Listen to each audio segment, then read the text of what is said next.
Alô, Libeloita. Oi, pessoal, tudo bom com vocês? Eu quero abordar hoje um tema muito interessante que envolve fenômenos psíquicos, né? Ah, o viés confirmatório, a dissonância cognitiva e o raciocínio motivado. São termos interligados, expressões interligadas, mas que não se confundem. Ocorrem quando você tem uma noção muito estabelecida de alguma coisa e de repente você é invadido por algo que te faz deslocar dessa certeza, que te furta essa certeza, né? E isso dispara toda uma reação orgânica, psicológica, né? Deflagrando ali um desconforto, uma angústia, uma resistência, que é o pior. Eu acho que o ideal, por mais convicção que se tenha sobre um tema, é você manter o teu cérebro, na medida do possível, oxigenado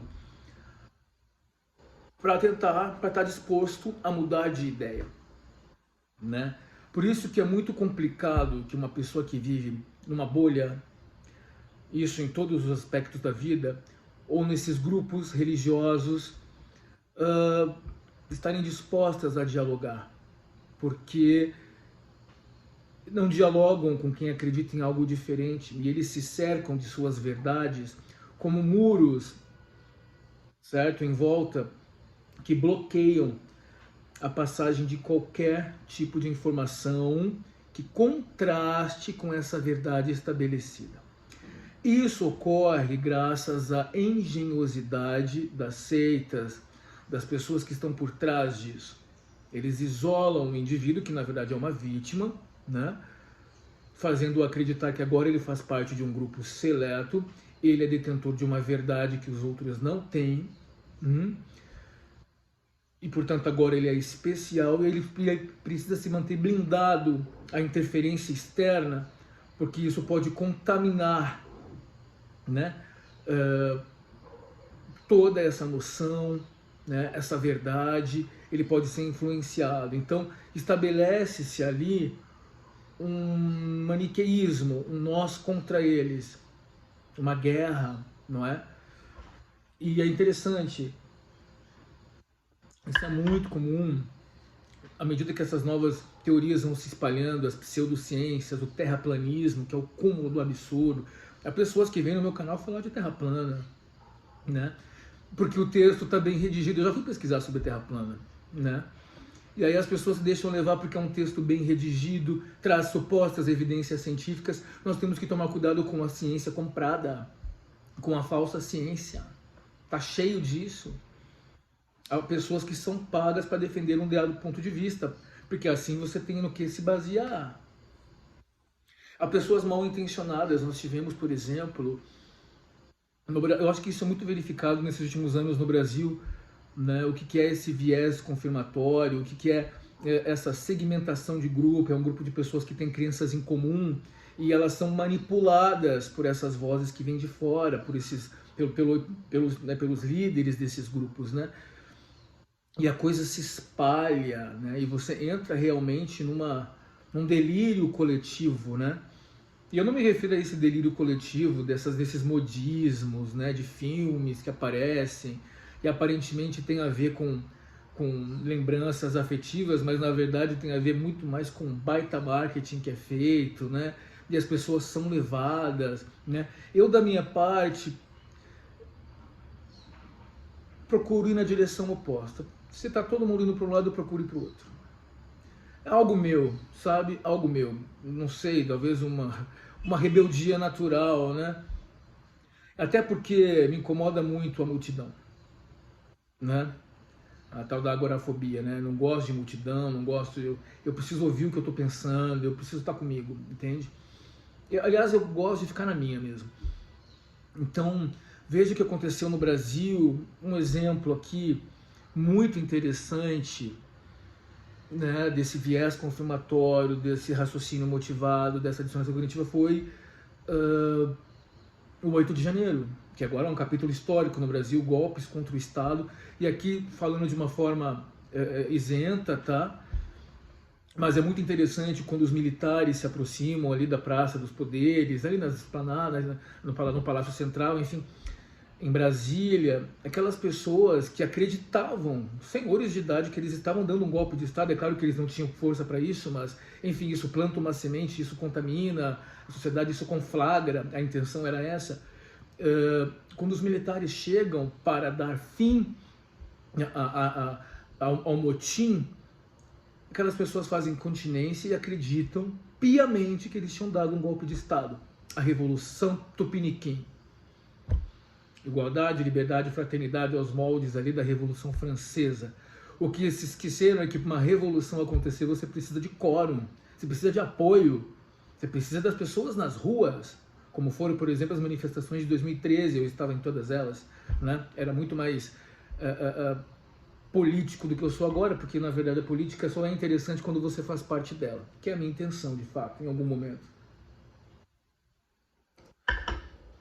Né? Porque nós somos muito levados pela informação que está aí, né? Eu acho que nessa circunstância de alta propagação de informações, a gente tem que tomar especial cuidado com isso, para não ser levado. Eu conversei com uma senhora recentemente, no meu dentista, uma senhora muito rica, tal, pelo visto, e 80 anos, e ela muito convicta, né, de uma determinada preferência política. Não, aliás, não é nem preferência política, preferência por um dado candidato, e ela começou a conversar. Eu não debato mais esse assunto porque me cansa. E até mesmo o meu dentista, o dono, não é ele que me trata, mas ele é o dono da clínica, um homem tão moderado, tem uma vida tão boa, sempre foi feliz, né? Sempre teve dinheiro para viver de uma classe média alta para cima. E ele estava também muito radicalizado. Eu falei, doutor, o senhor não é esse homem, o senhor está sendo levado. Mas olha, o inteligente é outra coisa. Ele escutou, ele falou, você tem razão, eu não sou esse homem. Ele não impôs resistência, mas ele estava sendo levado pela multidão, pela informação, pelo radicalismo. Principalmente, o que acontece? Quando alguém quer te manipular, e essas pessoas são experts nisso, eles identificam a tua indignação, que existe uma indignação coletiva, por exemplo, indignação política, indignação com a fome, indignação com o descaso ambiental. Pegam essa revolta que as pessoas têm e deslocam. E canalizam onde não precisa. Por exemplo, vamos destruir os nossos oponentes políticos. Não é uma guerra, é apenas uma eleição. Não é para você matar o cara que vota no outro candidato. Vença a maioria. E aí começa a infecção da informação. Mas não é uma eleição justa, não há lisura no processo. Aí começa a agressão. No Brasil foi interessante, porque no Brasil o problema foi as urnas. As urnas não são confiáveis. Nos Estados Unidos o método usado são as cédulas, né? Papel, coloca lá na urna. E lá a mesma alegação foi feita. Não, o processo não é correto, né? A iniquidade no processo. E veja o discurso por trás disso tudo. É a mesma coisa que se verifica nas seitas, né? Toda seita tem a sua própria dogmática. E eles se utilizam de subterfúgios ali, né? De fachadas. A fachada maior é Jesus Cristo. A segunda fachada é a Bíblia, que os cristãos entendem como um livro sagrado, que não é. Porque não foram pesquisar como foi criado esse livro.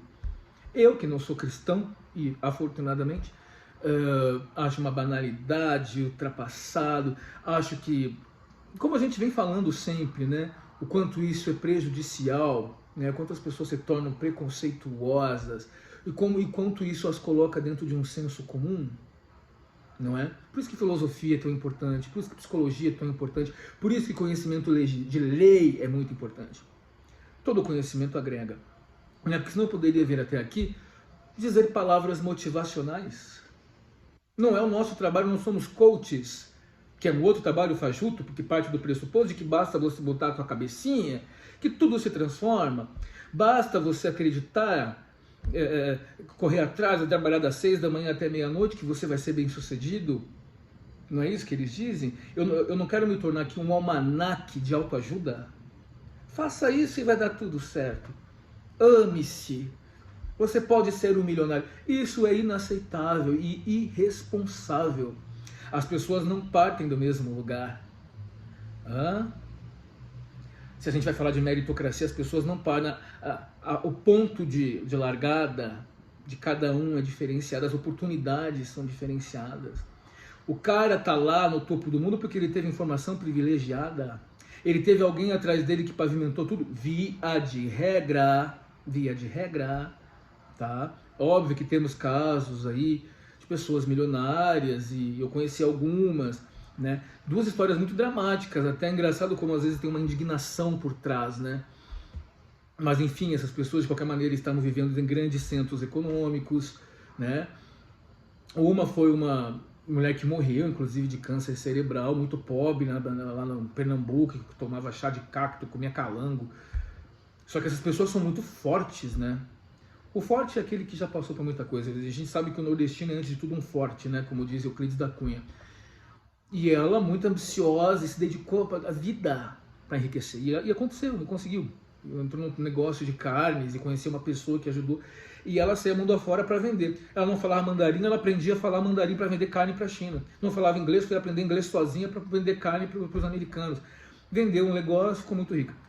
Quando ela morre, nas vésperas da morte dela, eu fui visitá-la, né? Ela estava com a cabeça toda enfaixada, porque ela teve um câncer cerebral nível 4, e o topo da escala é 5. Ela mal conseguia falar. Sabe o que ela me disse? Pelo menos eu venci a pobreza. Foi a meta da vida dela, entretanto não desfrutou da vida. Mas era o que ela quis. No outro caso, foi o dono do boticário. Eu fui até a casa dele, que tinha uma amiga em comum, enfim. E ele, na verdade, quando ele era jovem, era muito pobre, ele queria namorar uma guria, né? E o pai, a guria era tradicional da cidade, isso no Paraná. Era tradicional, o pai não aprovou. Ele disse que sofreu dores lancinantes, e quando ele saiu da casa, ele tinha um canivete no bolso, esse de chaveiro, né? E cravou assim no portão e disse: eu seria o homem mais rico daqui. Ele se tornou o dono de um boticário, então ele foi pintar a parede, ele foi para pagar a faculdade de medicina, uma história muito interessante. Claro que a gente não sabe os pormenores, que os grandes impérios econômicos não acontecem assim. Agora eu sou o dono da boticário e tenho 2.000 lojas. As pessoas fazem seus negócios. Existe muita coisa aí na linguagem dos negócios, gente, que não é esse caminho puro, lindo, apenas que eu trabalhei, ralei. Não é assim que funciona, isso é burrice. Um homem de negócios não tem essa mentalidade tosca. Ele é um homem de negócios, ele faz o que for necessário fazer. Tá entendendo, doutor? O negócio cresceu, se expandiu. Como? De que maneira? O que eu fiz para isso? Eu soneguei imposto? Claro que soneguei. Tem muita coisa aí que só quem trabalha na área sabe, né? Então, essa mentalidade de que as estrelas estão ao seu alcance, você pode ser um milionário se você mudar de mentalidade. Isso aí é coach. Isso aí é a mesma coisa de você comprar um livrinho tosco de autoajuda, que é uma indústria também poderosa, né? E se iludir. Estão te vendendo ilusão em pílulas, ou em folhas de livros, ou em discursos, né? Então a gente tem que tomar muito cuidado com isso. E aqui na esteira do que estamos colocando sobre dissonância cognitiva, raciocínio motivado, viés confirmatório, toda essa amálgama de informações, essa confusão que está aí fora, é muito difícil não ser levado. E para nós seres humanos complexos e convenhamos, né, uma espécie mesquinha, miserável, né? E por outro lado tão fascinante, tão engenhosa. Tem uma cena, eu vi uma cena de um filme, eu achei muito interessante, que o cara trabalha no ramo de tráfico de pessoas, então organizações criminosas, enfim. Então ele vai lá, espanca uma garota lá que ele... Ah, não, rapidinho, pera. Não terminei a história, né, do cara da Boticário. Então, e ele já volta ali. Então ele cria Boticário, ele conhece, como se chama aquele profissional que cria fórmulas de perfume, esqueci o nome agora, é Boticário mesmo, né? Esqueci o nome. E eles começam, tá? E ele realmente enriquece muito, e tem casa com a mulher que ele quer, tem filhos, e o tempo passa, e assim é a vida dele. Eu acho que ele já até faleceu, né? Eu sei que no final das contas ele largou a mulher e ficou com um cara, bem mais jovem que ele, né? E eu conheci a irmã dele também, mora numa casa aqui perto, Olga Geraldini. Enfim, tudo isso para dizer que Não adianta esse discurso motivacional, né? As pessoas têm suas motivações e geralmente é uma aflição que te deixa obcecado ao medo da pobreza, o medo de ter que voltar. Eu lembro que essa mulher que eu contei, que ela comia que tomava chá de cacto porque não tinha que comer, ela voltou a ter a terra e beijou lá o chão da terra dela e ficou rica. Mas assim, porque essa angústia que você fala, eu nasci na situação, eu não vou ficar. Isso não é todo mundo que tem. Isso é um absurdo. Não é todo mundo que se sente afetado, assim, incomodado com sua circunstância. Isso é sofisticadíssimo que eu estou dizendo. As pessoas aceitam suas circunstâncias, é por isso que eu odeio a tal da frase, viva a sua realidade. Você vive a sua realidade, você não vai pra frente. Você não vai pra frente, vou ver minha realidade. Então eu nasci aqui nessa miséria, vou ficar plantando milho aqui, se chover, se não chover eu morro de fome, vou ficar aqui vivendo minha realidade. O que essa frase deve ser interpretada, se é que dá para interpretar de outra forma, é: conforme você vai vivendo e buscando uma vida melhor para si, né? Porque nós estamos aqui, a gente tem que sobreviver, a sobrevivência é dura, né? Há, na verdade, um grande conflito entre tudo nesse mundo, é o caos, né? E a sobrevivência do espermatozoide, vocês já viram aquilo? É uma corrida de milhões e milhões de micro-organismos ali para tentar chegar até o óvulo e fecundar. E ali é uma batalha, né? Então, o fato é esse, não é? Você tem que se sentir instigado, mas instigado por um trauma, por uma vontade superior para vencer certas circunstâncias, porque senão não acontece. Então você certamente não vai ser o milionário de amanhã. Se você não tiver obsessão, se você não tiver uma voz pulsando em você, porque a tendência, gente, eu fui criado em periferia. Todos com os quais convivi continuam lá. Todos. Uma exceção ou outra. Continuam no mesmo lugar. Até melhoraram um pouquinho de vida, compraram um apartamentinho na região e tal. Que aí, o tempo vai passando, né? A indústria da construção civil vai chegando nesses lugares.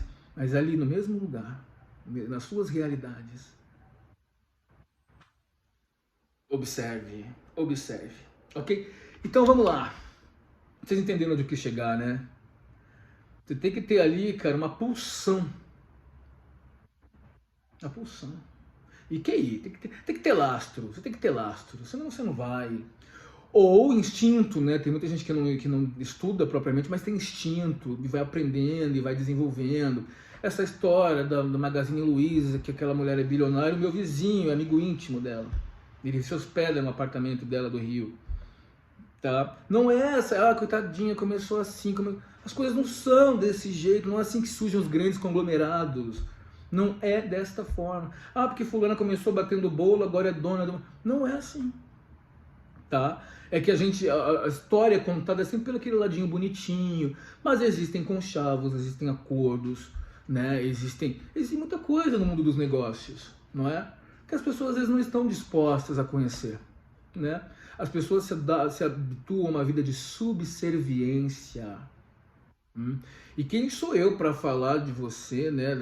Do que você pode vir a se tornar ou te aconselhar, se nem eu mesmo fiz grandes coisas. Concorda comigo? Cada um na sua luta, cada um na tua história. Agora vamos lá que hoje tá bom. Vamos lá que hoje tá bom. Nem tomei o chá esfriou já. Esfriou o chá.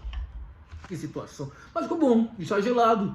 Podia colocar um gelinho ali. Tá acabando já. Vou trazer pra vocês conceito por enquanto, e aí a gente já fala, tá? Difícil é isso, né? Difícil não cair nessa historinha. Vamos lá. O viés de confirmação, primeiro conceito, ocorre quando o indivíduo procura e usa as informações para apoiar suas próprias ideias e crenças. Isso também significa que as informações que não apoiarem suas ideias ou crenças são desconsideradas. O viés de confirmação geralmente ocorre quando queremos que certas ideias sejam verdadeiras. Isso leva as pessoas a pararem de coletar informações quando as evidências encontradas confirmam seus próprios pontos de vista, o que pode levar a ideias pré-concebidas, que não são baseadas na razão ou no conhecimento real. Os indivíduos, então, selecionam partes da informação que confirmam seus conceitos prévios. Você é criado dentro de uma determinada estrutura, correto? E é óbvio que a tua consciência se constrói nessa conjuntura, né? Os valores, as noções que os teus pais, as pessoas que tomam conta de ti te passam, não é? Isso é muito importante, na verdade, porque é ali a base primeira, né? A tua infância mais tenra ali, né? E o teu olhar de mundo começa a se desenvolver. E aquilo é passado muitas vezes como uma verdade absoluta. Então o pai que resolve criar o filho dentro de uma seita, por exemplo, como a organização Mormon. Isso é de uma tal violência, essa doutrinação infantil é cruel demais, porque cega. A grande questão é, e se esse cara não se adaptar lá dentro? Se ele não for feito para aquilo? Porque veja bem, as pessoas são capazes de acreditar em qualquer conversa, gente. Você pensa o quê? Quanta gente alega que foi ajudada por João de Deus, e nós temos vídeos aí, onde a gente desmascara esse crápula, esse canalha, esse assassino, né? Esse ser inominável, né? Quantas pessoas dizem que são felizes dentro do mormonismo ou nas testemunhas de Jeová? Os seres humanos são capazes de acreditar em qualquer coisa. Peraí, como que essa forma funciona para você e não funciona para mim? Quanta gente diz, enfim, que foi ajudada pelo médium tal. Então é muito interessante isso. Tem viés confirmatório nessa história? Claro que tem. Tem dissonância cognitiva? Claro que tem. Não é? A pessoa foi convencida, foi levada a acreditar. Por quê? É passada aquela noção para ela. Ela cresce e carrega essa convicção para a vida. Quando alguma informação chega e rebate isso, ela não tem condições de assimilar, ela resiste. Ela não está preparada. Então ela descarta. Ela descarta. Então, ela começa a coletar as informações. Digamos que ela se sinta angustiada. Então ela começa a coletar informações, mas não para atingir uma verdade externa a ela, né? Cada um tem sua verdade pessoal, mas os fatos estão aí. Então essa verdade não é sua, essa verdade é externa. Você vai se apropriar dessa verdade que os dados vão te passar. Mas se você selecionar apenas aquilo que te convém e descartar outras informações, é óbvio que você vai chegar no mesmo lugar. Você não vai mudar de lado. Temos um livro chamado Livro de Mormon, com relatos e relatos de guerras, grandes civilizações, cidades, armas, exércitos, guerras, literatura, livros, tudo. Eles dizem que há tudo isso nessas cidades. Não há um indício, um único indício. E aí vem o que a organização Mormon faz, produz uma ciência falsa, coloca apologistas para dizerem que foi encontrado uma coisa ou outra. Aí você tem que pegar essa informação. Será que encontrou mesmo? Vamos avaliar, vamos analisar, por exemplo, esses Mormons aí, da parcela, como é que fala? Mormon da parcela, esqueci, gente, esqueci. Esse novo movimento que nasceu em Santa Catarina, né? Esqueci do total, mas vocês sabem, né? Mormons da parcela, não sei das quantas. Como é que chama, gente? Fala aí pra mim. Ah, não é live, né? Mormons da parcela selada. Eles têm um vídeo que circula por aí com supostas placas, supostos cientistas ao lado, muita luz, muita iluminação, pessoas em volta, encantadas. Aí você vê aquilo, a minha mãe mesmo um dia falou assim, eu quero ver, eu quero ver, eu quero ver. Eu falei, isso é lixo, isso é lixo. Quem quiser acreditar, acredita, mas é tão... Como é que essa descoberta tão fascinante para a arqueologia não foi matéria das principais revistas científicas do planeta? Olha, esses livros aqui, escritos em tal idioma, que relata a existência de tal grupo, de tal civilização. Onde está essa civilização? Entretanto, você viu alguma matéria sobre isso? Aí de hora em hora vem a ciência e diz, múmia de 10 milhões de anos, sei lá, de 10 mil anos é encontrada em sarcófago. Não sei o que... Tiranossauro, restos mortais de dinossauro de 15 milhões de anos é encontrado, ciência consegue, e a ossada está intacta. artefatos arqueológicos, isso é a história da humanidade, como é que ninguém pensa nisso?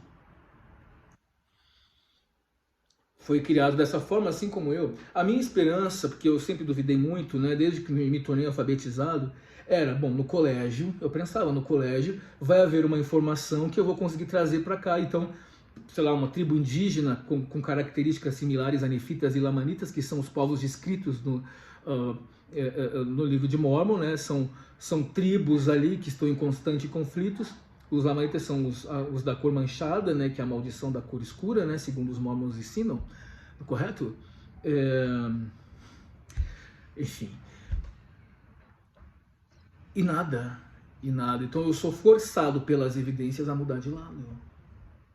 E aí o que essas seitas fazem com mais engenho ainda? Viva pela fé. Aí eles te pegam, né? Homem natural, viva pela fé, ande a segunda milha, não confie no braço da carne, coloque as coisas à prova. Aí você está colocando à prova 5, 10, 15, 20, 30, 40, 50 anos e nada, mas está vivendo pela fé. Um dia você se conforma, vai chegar um momento que você não vai saber viver de outra maneira. A verdade é essa, você se torna tão codependente daquilo, daquela verdade é tão estabelecida em você, e você já soou tanto, você já trabalhou tanto para eles, você já... E mesmo que, olha que louco, mesmo que conscientemente você venha descobrir que não é, o teu inconsciente vai se impor. E você vai agir exatamente de acordo com o que te foi passado a vida toda. Você vai reproduzir aquela conduta inconscientemente e não vai se dar conta que no dia a dia você age da mesma maneira. Você não adquire novos hábitos. Você sabe que aquilo é falso, às vezes você até se desliga do grupo, mas você age da mesma forma, inconscientemente. Isso é muito sofisticado. Eu estou falando de psicologia da mente humana. É isso que eu estou falando. Não estou falando de autoajuda, de mensagens motivacionais, porque meu trabalho não é esse. Nosso trabalho é sério. Ok? Espero não ter deixado nenhum parênteses aberto aí, tá? Onde eu estava, gente? Onde eu estava? Muito bem, explicando, né, sobre o viés confirmatório. Deu para entender? Então é essa tendência de coletar informações que se encaixem na tua convicção prévia e ignorar informações que vão de encontro a isso, tá? E aqui tem um dado muito interessante mesmo. Eu vou colocar na descrição, vocês leiam. Por exemplo, o médico Mendel e colaboradores investigaram se o viés, olha que interessante, viés de confirmação nos diagnósticos médicos. Se o viés de confirmação entre médicos e estudantes de medicina leva a uma baixa precisão diagnóstica. Ele descobriu que 13% dos psiquiatras e 25% dos estudantes apresentavam viés de confirmação quando procuravam por novas informações após terem feito um diagnóstico preliminar. Esses participantes foram significativamente menos propensos a fazer o diagnóstico correto. Ele está falando aqui de um diagnóstico preliminar. Você faz diagnóstico o tempo todo, eu faço. Eu vejo uma situação, eu faço um diagnóstico. Agora, tem muita gente que se deixa levar. Eu não estou dizendo que você não possa seguir ali o filme da moda, a bandinha da moda, sei lá, a cantora de funk da moda. Faça isso. Divirta-se, claro, tendo consciência. É possível. Tendo consciência de que aquilo ali é um modismo, de que aquilo ali vai passar, de que existe um marketing, de que existe toda uma força oculta agindo ali. Que são pessoas que estão querendo promover aquele produto, correto? Mas aproveite, não se torne um ermitão, um solitário, né? É que na verdade solitário todos nós somos. Todos nós somos. Agora você pode andar bem acompanhado, eventualmente. E mais interessante ainda, eu por exemplo, eu tinha muita dificuldade em falar palavrão, porque eu acho que macula a linguagem, e gírias, né? Por exemplo, mano, essas coisas, sabe?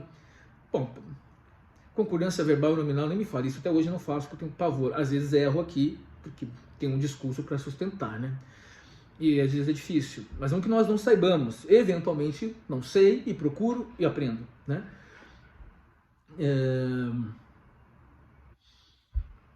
Mas eu acho que a gente precisa ter noção do que está acontecendo. Noção, vamos ter a noção, vamos nos divertir, né?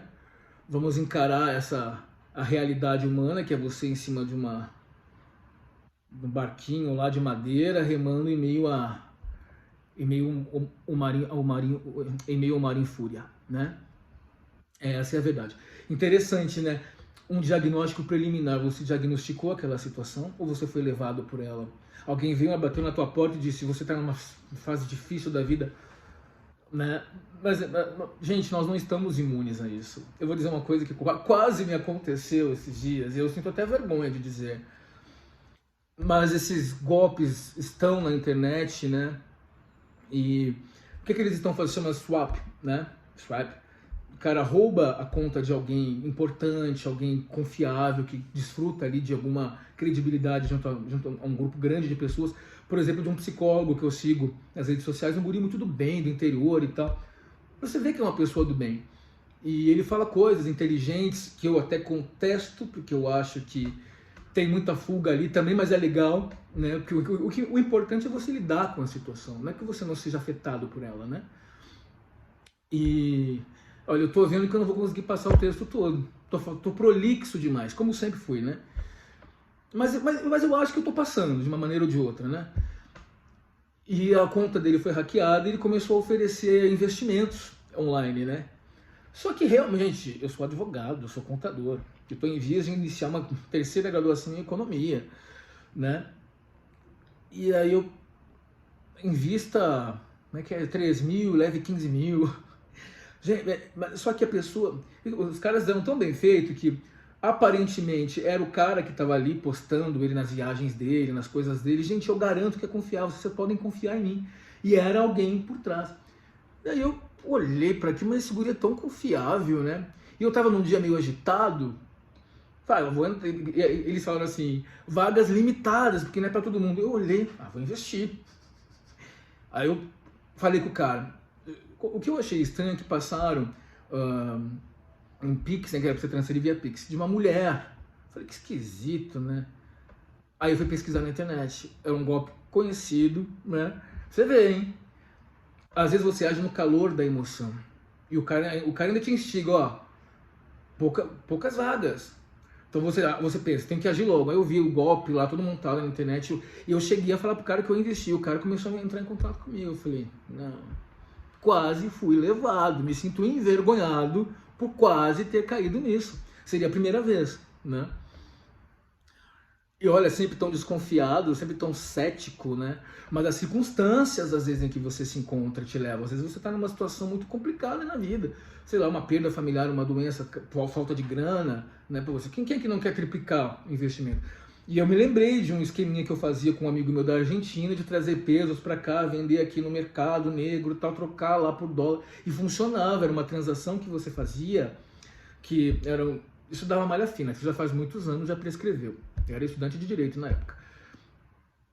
O dinheiro vinha e eu fazia toda essa ponte de entrar em contato com as casas de câmbio para trocar o dinheiro, mas esse dinheiro não era declarado na alfândega. Então era um dinheiro sem tributação. Tá? Então eu ia para a Argentina, ele vinha e era dinheiro na cueca, mas valia a pena. Tinha figurão argentino fazendo isso só. Tão logo a moeda argentina começa a declinar. E valia a pena, cara. Você dobrava o teu dinheiro de um dia para o outro. Então eu quase achei que fosse esse negócio milagroso, que às vezes existem negócios milagrosos, né? Durou pouco tempo, porque o mercado percebeu, de repente as casas de câmbio, todas, não, eu já era conhecido, eu tinha planilha, casas de câmbio em São Paulo, Rio, Minas, nos estados de Santa Catarina, Paraná, porque eu ia atrás, né? São Paulo, uma cidade imensa, eu ia para todo canto, cara, fazia pesquisa que, você tá pagando quanto no peso? Pá, tava acima do mercado, chegava aqui, trocava por dólar e vendia no mercado paralelo argentino. Pô, dinheiro... Era louco. Era muito bom. Era muito bom. Durou alguns meses. Só que o mercado se adaptou. De repente eu ligava nos lugares e eles falavam assim... Tom, já me chamava, Tom, não tem mais estoque. Os argentinos estão vendendo peso demais. Ninguém está entendendo o que está acontecendo. Aí o mercado sacou, ajustou tudo. E agora a moeda argentina também declinou mais ainda. Não valia mais a pena. E você sabe que esses furos econômicos, né, essas boas oportunidades chegam, as pessoas descobrem, de repente está todo mundo em cima daquilo ali, feito um vespeiro, né? E acaba. É sempre assim. Negócio é assim. Né? Existe, né, a pirâmide do negócio, né? Sobe, desce, estabiliza, enfim, e quebra, né? Interessante. Então, quase fui levado. Quase fui levado. As circunstâncias, às vezes, te tornam vulnerável. Perdeu o pai, perdeu a mãe, perdeu não sei quem.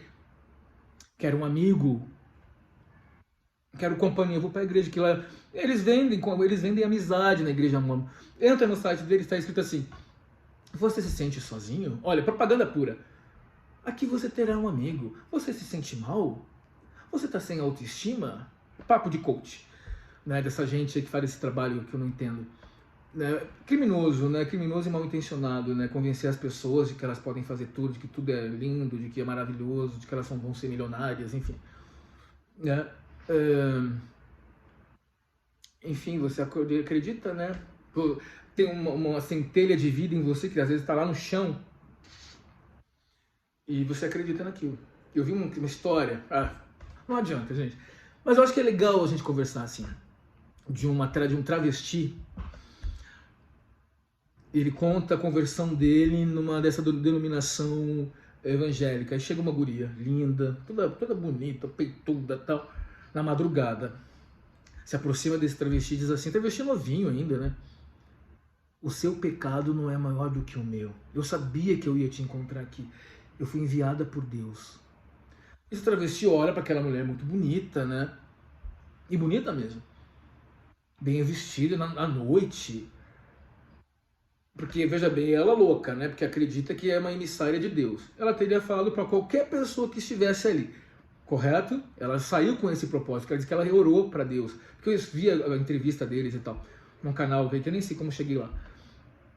Né, que ela queria ser um instrumento de Deus. Se eu sair daqui da minha casa agora, tem um mendigo, tem um morador de rua 2 quadras daqui, eu posso ir lá e fazer a diferença na vida dele e falar que foi Deus que fez. Aliás, está acontecendo uma história interessante ali. Eu fico com pena do guri, coitado. Arruma uma namoradinha bonita também. Mas depois eu falo. O que acontece? Vou tomar esse chá gelado mesmo, não tô nem aí. Pra molhar a garganta. E aí... E esse travesti, desolado com a vida, porque essa vida dessa gente que vive na noite é terrível.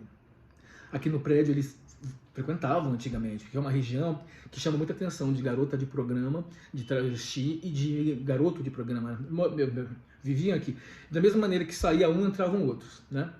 Eles alugam nessas regiões porque eles querem pegar empresário e tal. Então a gente avalia o comportamento, né? É uma vulgaridade tremenda. Mas enfim, aqui sem moral, né? Esse ataque moral não é pra mim não gosto disso, né? Mas é gente que muitas vezes não estudou, né? Que ganha dinheiro assim. Só que o programa do travesti é um programa barato. O travesti não ganha dinheiro, é difícil ganhar. É mais difícil, a maior parte se perde nas drogas e tal. Então esse travesti possivelmente estava nessa situação, nessa noite, desolado, chorando muito. Essa guria se aproxima e diz que o pecado do travesti não era maior que o dela. Então ela acolhe, ela leva pra casa e coloca na igreja.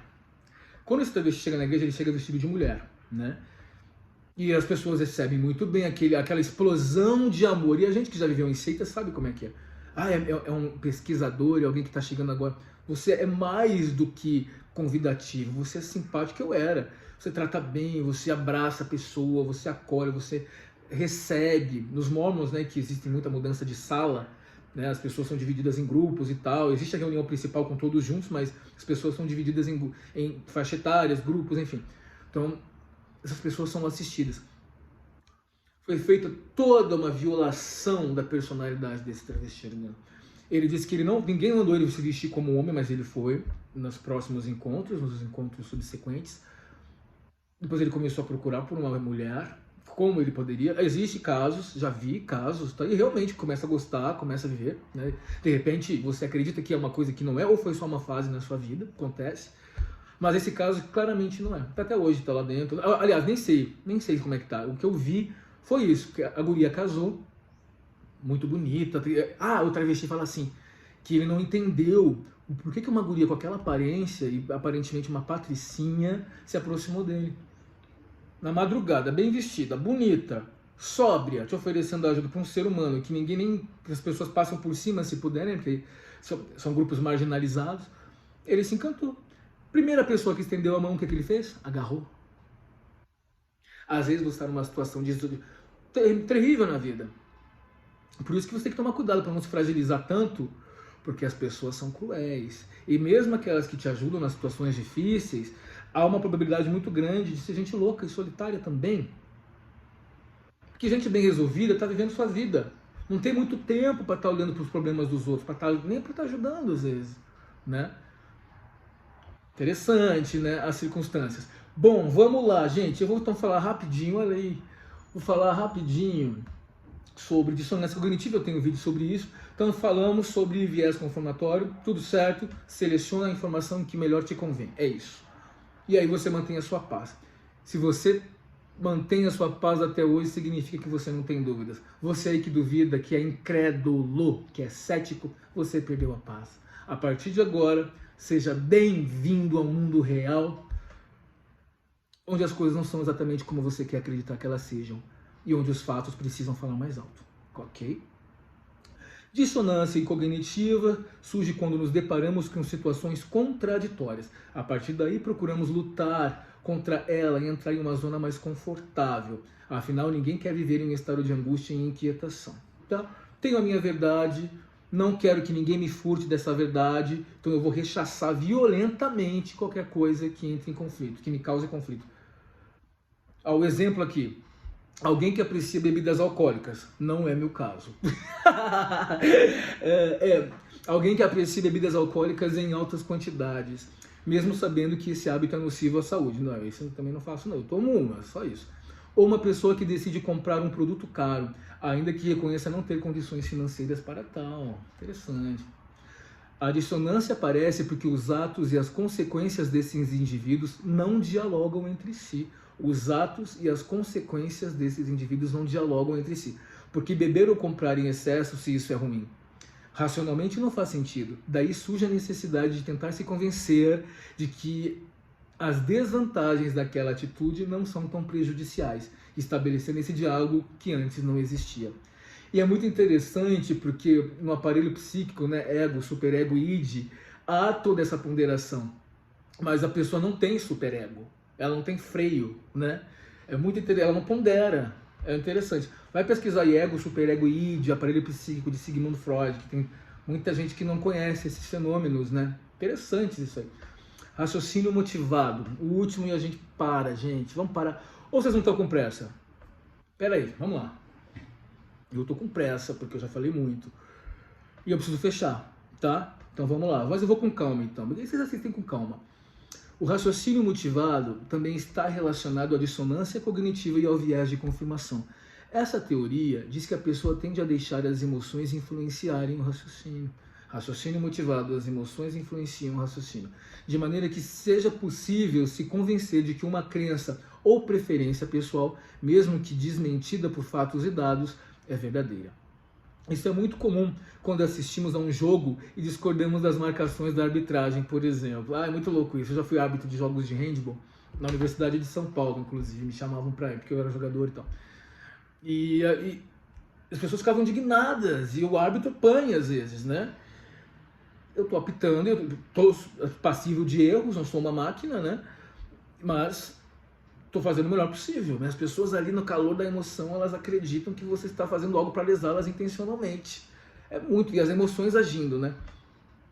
Se as decisões dos juízes fossem a nosso favor, talvez tivéssemos outra opinião. Buscamos o viés de confirmação com amigos que torcem para o mesmo time ou atleta, o que nos traz conforto mental, ainda que aquela não seja a verdade factual. Por que esse vício das pessoas em conforto mental? Porque o que você prefere? Se conformar com o que você tem e viver essa meia-verdade e agir como um ignorante, um idiota e ser manipulado? O legal é você viver com uma certa turbulência para poder estar aberto para a vida. Você confrontar, você se peitar. É isso que você tem que fazer. Nós, aliás. Você se peitar para saber as coisas. Não porque te introjetaram preconceitos, não porque te introjetaram limites ou noções ou crenças embutidas. Correto? Cada um que se peite, que se aguente. Não é isso? E aqui ele dá algumas opiniões, algumas dicas, né, que seriam as mesmas que eu daria, né? Eu acho que é mais interessante, ouça opiniões diferentes. Ande com pessoas que dividam de ti. É muito interessante isso. andar com pessoas que divergem. A gente lida com isso todo dia no teu ambiente de trabalho, os seus vizinhos, amigos. Ande com pessoas divergentes de você. Mas não que queiram fazer oposição sistemática o tempo todo, né? Que discordem por discordar só pelo prazer de te incomodar. Mas, poxa, eu preciso ouvir o outro lado. Ouça o outro lado. Pegue o que ele tem de interessante. Veja se dá para refutar. Veja se procede. Tenta entender. Cara, esses exercícios são cansativos pra caralho. Mude de área e conheça pessoas novas. Entenda as divergências. Mude a convicção para curiosidade. Tudo que a gente está falando, né? E aí que ele traz uma relação entre viés de confirmação e fake news que vocês vão ler sozinhos, tá bom? Tem tudo a ver. O fake news está aí justamente para agradar o teu paladar. Para agradar a tua convicção. Ele vai dizer aquilo que você quer ouvir. Quem quer te manipular diz aquilo que você quer ouvir. Ele não quer te instigar a um raciocínio, porque isso aí é um exercício altamente complexo. Não desista de procurar a verdade até que você não tenha um suporte de informações satisfatório. Às vezes você não precisa escolher esse lado ou aquele, fique no centro. Espere, às vezes leva meses até que você possa tomar uma posição diante das coisas. Espere. Não tenho condições de me posicionar. Vou acumular mais informações. Você pode fazer isso. Seja neutro eventualmente. Não entre no maniqueísmo do bem contra o mal, a verdade, a mentira. Não entre nisso. Raciocínio. Quanto a nós, vamos trabalhar um pouquinho, aproveitar esse sabadão. Tchau! Foi longo hoje. Beijo!